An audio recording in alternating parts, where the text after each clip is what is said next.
Ladies and gentlemen, the very word secrecy is repugnant in a free and open society, and we are, as a people, inherently and historically opposed to secret societies, to secret oaths, and to secret proceedings. We decided long ago that the dangers of excessive and unwarranted concealment of pertinent facts far outweighed the dangers which are cited to justify it. Even today, there is little value in opposing the threat of a closed society by imitating its arbitrary restrictions. Even today, there is little value in ensuring the survival of our nation if our traditions do not survive with it. And there is very grave danger that an announced need for increased security will be seized upon by those anxious to expand its meaning to the very limits of official censorship and concealment. That I do not intend to permit to the extent that it's in my control. And no official of my administration, whether his rank is high or low, civilian or military, should interpret my words here tonight as an excuse to censor the news, to stifle dissent, to cover up our mistakes, or to withhold from the press and the public the facts they deserve to know.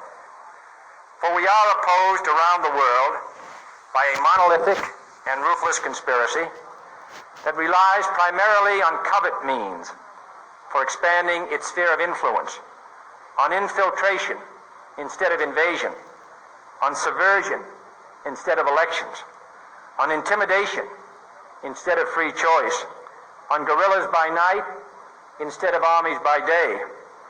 It is a system which has conscripted vast human and material resources into the building of a tightly knit, highly efficient machine that combines military, diplomatic, intelligence, economic, scientific, and political operations. Its preparations are concealed, not published. Its mistakes are buried, not headlined. Its dissenters are silenced, not praised. No expenditure is questioned, no rumor is printed, no secret is revealed. No president should fear public scrutiny of his program, for from that scrutiny comes understanding, and from that understanding comes support or opposition, and both are necessary. I am not asking your newspapers to support an administration, but I am asking your help in the tremendous task of informing and alerting the American people. For I have complete confidence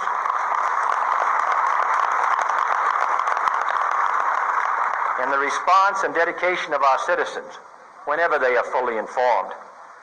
I not only could not stifle controversy among your readers, I welcome it. This administration intends to be candid about its errors. For as a wise man once said, an error doesn't become a mistake until you refuse to correct it. We intend to accept full responsibility for our errors, and we expect you to point them out when we miss them. Without debate, without criticism, no administration and no country can succeed, and no republic can survive. That is why the Athenian lawmaker Solon decreed it a crime for any citizen to shrink from controversy. And that is why our press was protected by the First Amendment, the only business in America specifically protected by the Constitution, not primarily to amuse and entertain, not to emphasize the trivial and the sentimental, not to simply give the public what it wants, but to inform, to arouse, to reflect, to state our dangers and our opportunities, to indicate our crises and our choices, to lead, mold, educate, and sometimes even anger public opinion. This means greater coverage and analysis of international news, for it is no longer far away and foreign, but close at hand and local. It means greater attention to improved understanding of the news, as well as improved transmission. And it means, finally, that government at all levels must meet its obligation to provide you with the fullest possible information outside the narrowest limits of national security. And so it is to the printing press, to the recorder of man's deeds, the keeper of his conscience, the courier of his news, that we look for strength and assistance, confident that with your help, man will be what he was born to be, free and independent.